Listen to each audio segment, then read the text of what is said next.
Returning to Katahdin, an Appalachian Trail dream. Have you ever dreamt of hiking the AT? Bruce Matson did, so we're going to follow him every step of the way.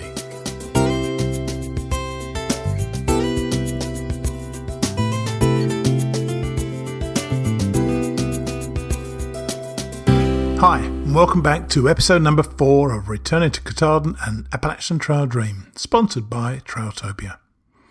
I'm Steve Adams, and this week I'll be speaking with Bruce about some of the preparations he's made for his AT hike in February next year. As he mentions in our conversation, he's now on a 90-day countdown to the start. Some of you may remember that I did a similar thing last year, following Jessa Hackman, who eventually became Addie. I remember that we were talking about how fast the time goes as you prepare to set off. 1 minute, you're looking forward to the comforts of Christmas with your family all around you. The next, you're staring out into the gloom of a shelter on Hawk Mountain, surrounded by a bunch of new, sweaty friends. It's quite a culture shock, let me tell you. You exchange a comfy chair for a place on a log by a roaring fire. It's actually magic. Hopefully, for that circumstance, this may well fit the bill. Do you remember those days on the trail when you really need to treat yourself? You know, those days when you fall in the mud or the rain starts running down your neck, the rocks are driving you crazy, or even when you're just fed up. You need a boost, and when that happens, stop hiking, take off your pack, and treat yourself to one of Trailtopia's scrumptious desserts. Why not go for Rocky Road pudding, a rich chocolate pudding loaded with mini marshmallows and toasted slivered almonds. By the time you get that into your system, you'll be warm, toasty, and satisfied. Try Trailtopia Adventure Food, the best of home cooking away from home. That made me feel a little nostalgic, talking about sitting around a campfire. And by the way, the great thing about campfires is that the younger hikers tend to give us oldies a break and gather the wood. That is awesome. Now, let's have a chat with Bruce. By the way, near the end, I mentioned hiker hunger, a pretty common occurrence on the trail. In fact, I mentioned it twice. Well, I intended to mention hiker hunger. What I actually said was hunger hiker. Twice. Don't worry, I haven't gone crazy, but I just couldn't edit it out. Here's Bruce.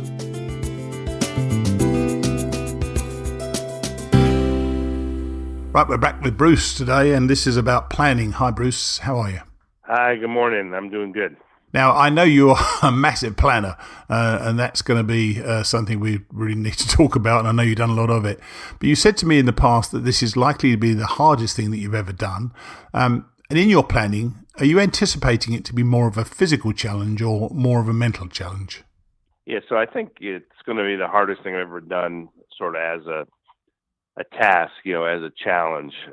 But in terms of particularly whether it's more physical or mental, I think I've concluded that it's a much more of a mental challenge. When I think about it, I keep coming up with it being more of a mental challenge. But more importantly, having spoken to people like you, having read memoirs, having met thru-hikers and picked their brain a number of times, I think the theme comes back over and over again that this really is more of a mental challenge than a physical challenge. So I buy into that, and so I've thought a lot about it, and I do think it's going to be a massive undertaking, but fundamentally, I think the thing that's going to make it the most challenging, and by that I mean what might take me off the trail, I think it's more likely to be mental and physical, unless the physical is just an injury.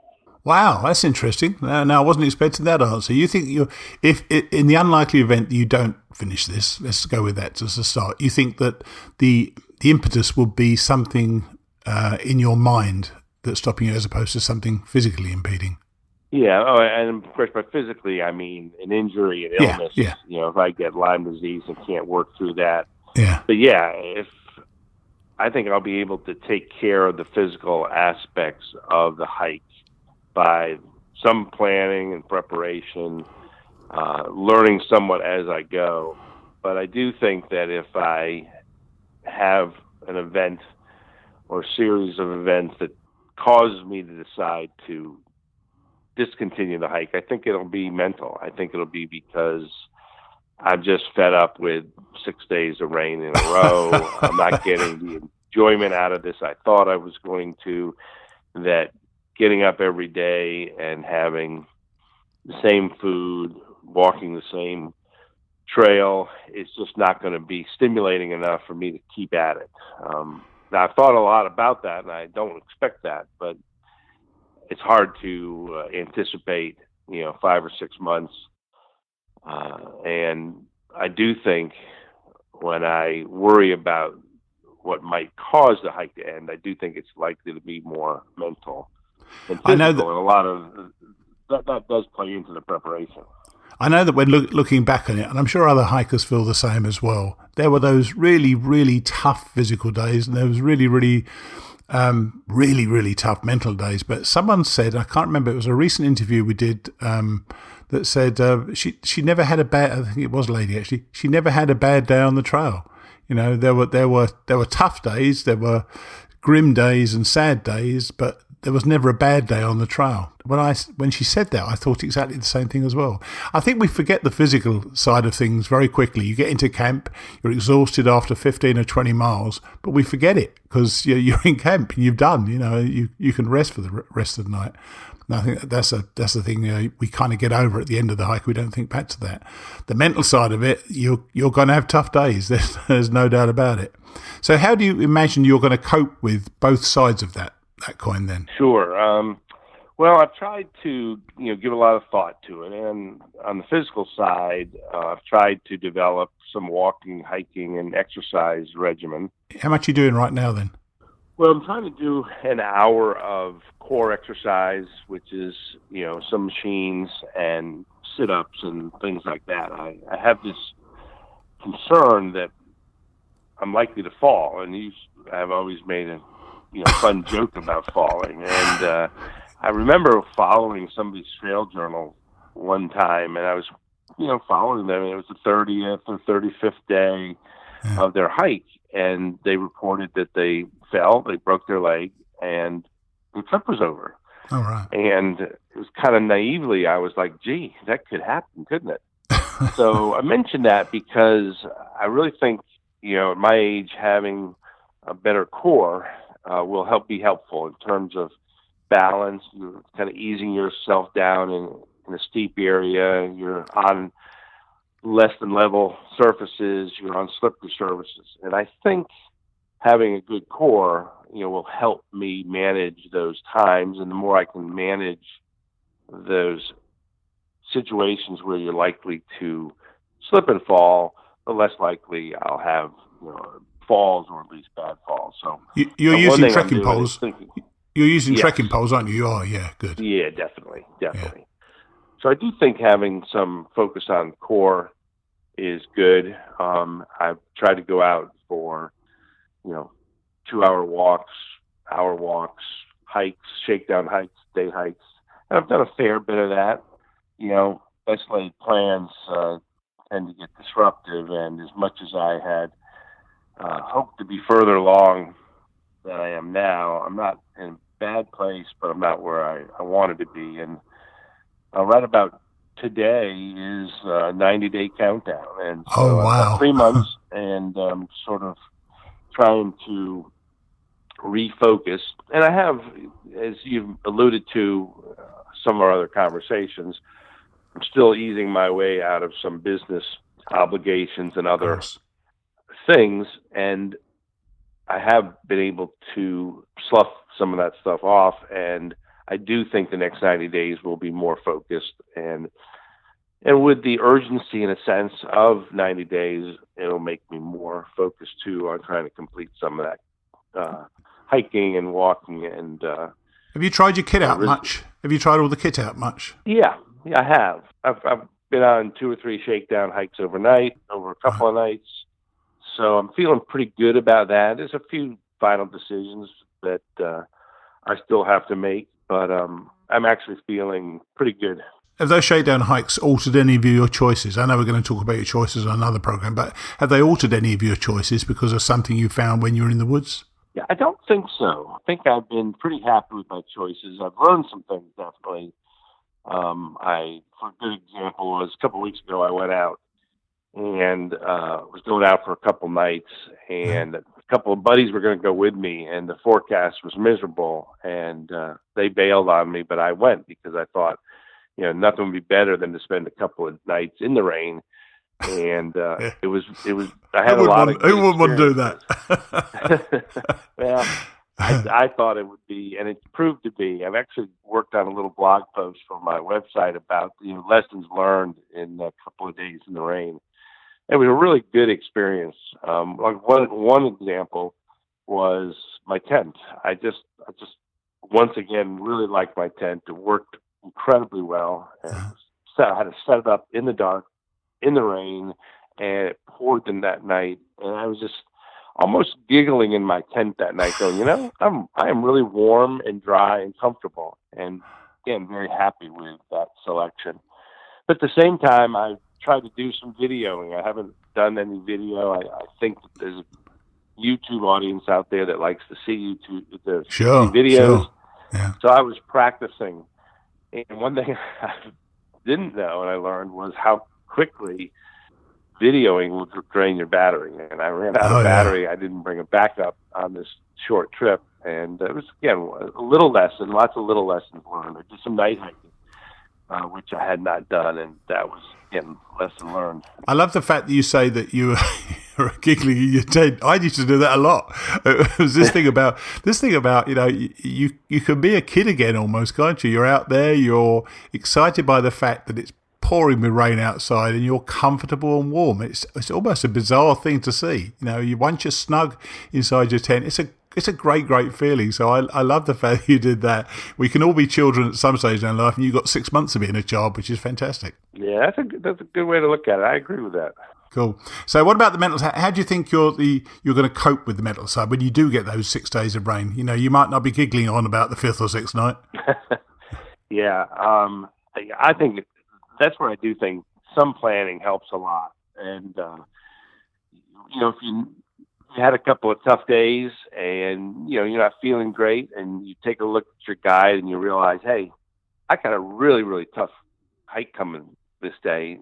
You use that preparation and the anticipation to hopefully set your mind straight and say, look, this is not going to be a walk in the park. This is going to be a tough day. So I've got to adjust my thinking and get my attitude in a place that's going to get me through the day and turn the day into a good day.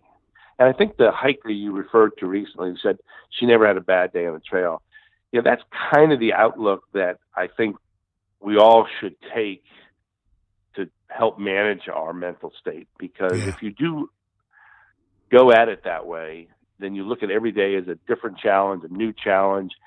You learn to smile at the rain. There's this great, if you don't know, if there's this Wet Willie song from the 70s, and I grew up in the 70s and a Southern rock band, and there's this song that comes to mind when you have some of those miserable conditions, and some of the refrain is smiling through the rain, laughing at the pain, and I think you have to take on that.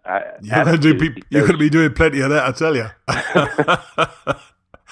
But I think that's why having that mental outlook and thinking through and knowing that you're going to have to deal with that, you sort of get your mind ready to deal with it. And I do think laughing at the rain is laughing at some of those ridiculous situations you get yourself into are some of the ways that you get through it mentally.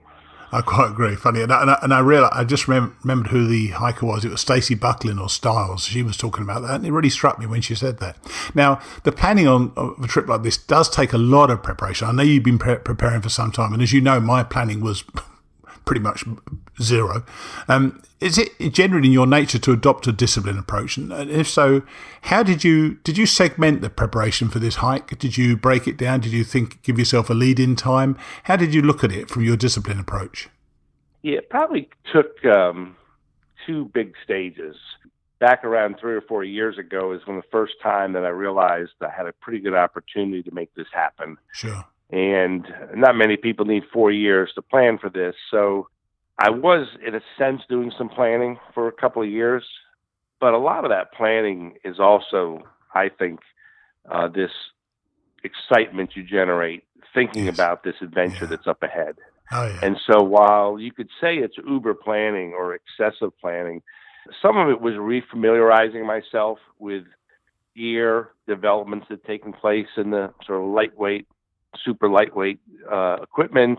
Sure. A lot of it was, reminding myself about the AT. What is the AT? My wife gave me this great history of the Appalachian Trail that had come out in the middle of that planning, and I'm a history buff, so I enjoy understanding the history. And I think that kind of background actually ultimately enhances the experience. So, a couple of years I was reading things, picking up memoirs, and just partially planning, but largely dreaming of this great adventure and getting excited about it. Yeah. But I will say the last couple of years, it's been much more intentional, and I've been thinking through gear decisions, whether you flip-flop, etc. Yeah. And, I have been probably more involved doing it than maybe the average person. Part of that is my nature, I think. Maybe it's part of, just the way I go about solving problems. But again, it is pretty fun and exciting to think through different choices, whether it's you're really working through, 7 different backpacks and which one you're going to use. Yeah. And so some of that is really fun, but some of it really was important to me to get right. And this approach to being super lightweight really threw something at me that I hadn't thought a lot about. And I tried to teach myself as much as I could by reading websites and different books and talking to people. So for 2 years, I really have thought through, and I said, and quite frankly, because I really do believe, as excited as I am about this, I really do believe it's going to be really hard. And I certainly don't want to fail. Spoiler alert, it will be. So, you've definitely prepared. Decisions are important. It's like, it took me a long time to realize, I don't know how you feel about this, that there's probably no great solution to rain. That, people have ponchos, people have rain suits, people have this raincoat, that raincoat. We've got different breathable, waterproof, but most people, eventually I figured out, they generally stay wet because rain gear doesn't really work for any prolonged period of time. But for a long time, I would just I'd read an article, I'd see an advertisement. I literally started this list of different gear. Like I'd put raincoat, and then I'd list manufacturers and models because I read about them, and it's like, okay, let me think about that one. Let me consider this one. So I did quite a bit of that until I made, some ultimate decisions. So I don't know if that's responsive to your question. No, I think it is, but I think for me, I didn't prepare, and I did make a lot of mistakes. And I suppose what I'm trying to get here is that this hike is for both sides. You can prepare as much as you like, and you do great. And I think you'll do better for preparing well. In my case, you have to learn by your mistakes. So if I made a mistake on my hike, then I wouldn't do that again. You learn by experience. So I think you can do a combination of both. I mean, I'm not saying I entirely didn't prepare. I was looking at everything in terms of getting my kit together, but I had a relatively shorter period of time to plan it. But I like the idea of the planning thing, and I think I would plan more now. And on the subject of you talk about reading the history, I've been reading Walking with Spring, by Oelschlegal in my other podcast, and it's struck me how hikers have had the same problems for years. He got hunger hiker like we get hunger hiker. He's going to struggle in the rain like we struggle in the rain. But at the end of the day, you just face problems as you see them, don't you, as they come up in front of you? I think you have to recognize that's reality. I can plan a lot. I can anticipate a lot of things, but until I'm out there, I'm not going to know everything, and I'm going to make mistakes, and I'm going to have to react to them. And just having that mental outlook, I think, will be useful too, because when something happens that I didn't anticipate, I'll be able to say to myself, well, I knew there would be things that would be new and different and challenging, so now I got to deal with them. Yeah. And you do come to trailheads every 2, 3, or 4 days, and if I literally am missing something I need, I'm going to be able to supplement my kit, replace something, within a reasonable number of days, such that it shouldn't be hike ending type problems.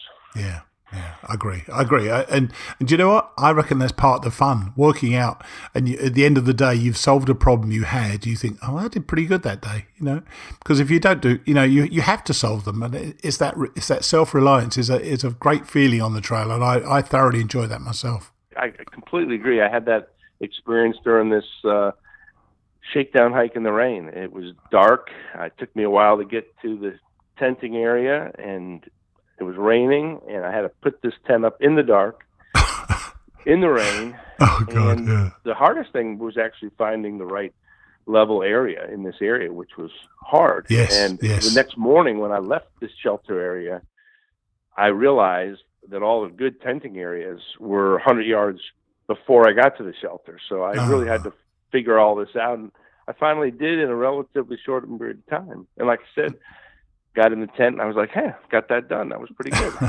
Fantastic. Now, for your preparation so far, where do you think you are in the continuum of preparation? I mean, do you think you'll be ready to go tomorrow? I know you probably wouldn't want to yet, but are you ready to go, do you think? I think as it relates to my mental preparation, my physical preparation, my gear preparation, I could go tomorrow. Not everything would be perfect. My bigger problem about leaving tomorrow is more dealing with some of the things I'll be leaving home, leaving at work. Those things are close, but they're not really done. But in terms of starting the hike, I think I probably could go and deal with any shortcomings, as we go. But I'm not really, don't have this list of things I've got to do before I can start the hike. There might be a gear decision here or there. Yeah. If I had to go tomorrow, I would just pick A rather than B, and I'd see how it worked out. I'm wondering whether you're going to resolve those issues, any issues you have left, and still have 60 days to go. You can be champing at the bit to get out there after that, aren't you? Once you're ready. I think that's probably true. Yeah. Now, we both love that. A bit now. Yeah, sure you are. Now, we both love that famous Mike Tyson quote. I think we may have even mentioned it before, but, everybody has a plan until they get punched in the face. How are you actually going to cope? I know you say you're prepared for it and so on. And have you considered certain scenarios that might happen on the trail and how you think you would cope with them? Yeah, so I think, laughing at the pain and smiling at the rain is one of the ways to do that. I do think that making some gear decisions about taking some comfort items over some weight savings is one of the things. But, if you really get punched in the face, I think I'm just going to have to regroup. It's kind of like going to your corner after you get punched in the face and say, okay, I didn't expect this. What should I do? And maybe I need to, find a trailhead. Maybe I need to spend an extra 0 day. Those are the ways that I've thought about dealing with the real unexpected, the real hardship. We talked about the fact that I am going when it could be snowing. And so it's one thing to get 3 or 4 inches and hike through it. It's another thing to get 2 feet. Yeah. Well, that would be like getting punched in the face. And I think what I would do there is say, well, where am I? How do I deal with this? Can I really bunk down for 2 days or 4 days? Or do I need to get to a trailhead, get into town, and let this snow melt a little bit? So those are some of the ways I think I would deal with, that proverbial getting punched in the face. Are you a believer in what I was taught, which was by a friend Grizz? He said to me that, and I think he's right, he said you should kind of look at this as 4 and 5 day adventures or 3 and 4 day adventures between stops in town, because it's, you do need to regroup. You're going to want to shower. Maybe it can be 7 or 8 day adventures between stops in town. The way in which that changed my mindset was radical. It totally shifted it upside down. I was going into town and then having these adventures which only lasted a relatively short time, and that really did help my mindset. A little shout out to Rhino. Rhino is a hiker I followed a couple of years ago, and he was great at answering my questions sort of during and particularly after his hike. And he said the single biggest advice he could give is just that, is to look at this long journey as a series of 3 or 5 day journeys. And it's about it all you can really take in, accomplish that, and sort of reset. And Grizz said that, he told me that. And since he told me that, it just had this profound sense of being right. in terms of definitely. planning and management. And I've talked to other people since then, and they've agreed that that's a really good way to think about the hike, is to break it down into shorter adventures. Yeah, that is definitely the one thing I would tell anybody. If I had to just impart one piece of knowledge I'd learned on the trail, was exactly that piece of information. Now, lastly, I was going to talk to you about planning for water and food. How much water are you planning to actually take at a time? Sure. Of course, water's heavy. Yeah. And I will carry, I think, a 1 liter smart bottle, a half a liter smart bottle, and then a 2 liter bag. And then depending on the trail conditions and the map and the availability of water, I'll carry some variation of that. I like having the 2 liter bag because, when you get into camp, it's nice to load up once and maybe have all your water for your evening preparation and cleanup, etc. So I think that's a thing. And I've done this a fair bit on the hikes I've taken, is I've really looked at the AWOL guide and tried to see where water was, and then anticipate, how much would I need to carry to get through the day by having these different sort of refueling stations. Don't forget though to which is something another thing I learned, to actually stock up when you get to a stream and you stop for water, slurp about half a litre down, almost, even if you don't need it, because that allows you to go even further with that water, because you don't have to carry it. And what you talked about, having 3.5 litres of water potentially, that's 7 pounds in weight, and that feels a lot. I tell you, that really does feel a lot. Hopefully I'll won't be carrying the 7 pounds, but I might carry 7 pounds the last mile if I'm going to do a tent site where there's no water at it. Yeah, oh, absolutely, yeah, definitely. And what about the food? Are you stopping? I know you're doing packages forward. Are you going to resupply also quite a bit in towns, or are you going to resupply entirely from home? Yeah, that's a good question. That would be probably the biggest thing I have not completely sorted out, because being the planner, I had planned to do a fair bit of mail drops, a lot of mail drops. Right. And I will say the theme that I've heard by a lot of hikers is, you give up on that, that it's easy to resupply. You don't know what you're going to be in the mood for, and you should not try to be so assiduous with your planning with mail drops, because you won't be able to hit the dates just right. You got post office closure problems. Yes. And so a number of people have suggested doing less of that. And right now, I like the idea of mail drop, because, there's just some things that'd be fun to be able to mail in. Absolutely. And I don't know, I haven't really spoken to many people about this. I also like the idea of spending less of my time in town shopping and maybe a little more time just resting, etc. And if you're going to spend half a day finding the laundry, place where you can, oh God, so we'll see. That's a good question, and I am still sorting that out. Oh yeah, before I forget, I've got a question from a listener, as I said I would do. And it's going to be tough for me to pronounce her name. It's from Barb Oelschlegal. How did I do, Barb? Let me know. Question for Bruce. What do you think your wife is going to be doing while you're gone? Painting the house, decluttering the basement, or adding an addition? Well, Barb, thanks for that call, for that question. Well, Cheryl will be working away at her job. She is an assistant librarian at lower school, and I'm not sure I've ever run into anyone who loves their job as much as she does. So she stays very busy with the young children and helping them select books and talking about books. And she'll also be spending time reading books, which is her passion. And she'll be putting in almost as many miles on the streets as I do on the trails, because she's a fitness buff and she does a lot of walking. So I think she'll keep herself pretty occupied and probably send me a few mail drops now and then. Very cool. Well, thanks, Bob. Thanks for that. And I nearly forgot to ask Bruce a question there, so I'm glad we got that in. But thanks again for this week, Bruce. It's been excellent. And next week, we're going to give you the week off, because we're going to be speaking to Gary Leclerc, Bruce's partner for over 20 years. And even though I tried to get him to dig the dirt on Bruce, he was having none of it. He just confirmed what a great bloke Bruce is. So good to talk to you, Bruce, and I'll speak with you the week after next. All right, thanks so much, Steve. Always fun. Cheers, Take then. care. Bye. All right, bye-bye.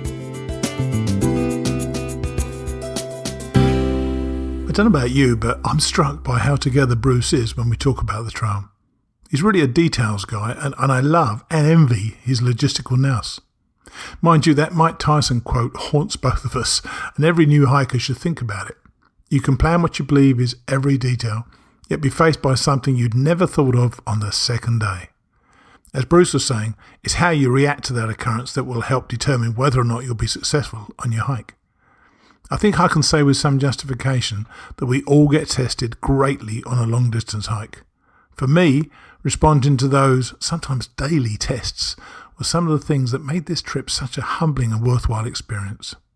The challenges are great, but the rewards, man, they are much greater.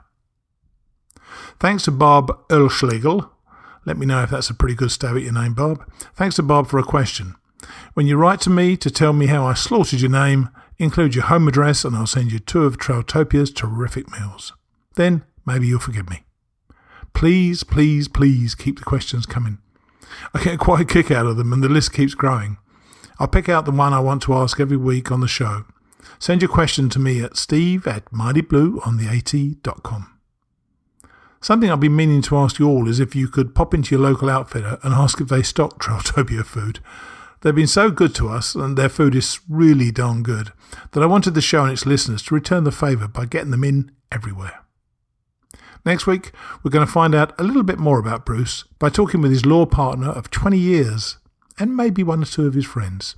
After all, I think they'd have had something to say when their crazy friend decided to become a smelly hobo for 6 months. I think I might have made a comment or 2 if one of my co-workers had done that sort of thing. Remember, head on over to Bruce's site, returningtokatahdin.com, if you'd like to read his blog or sign up for his newsletter. I'll see you next week.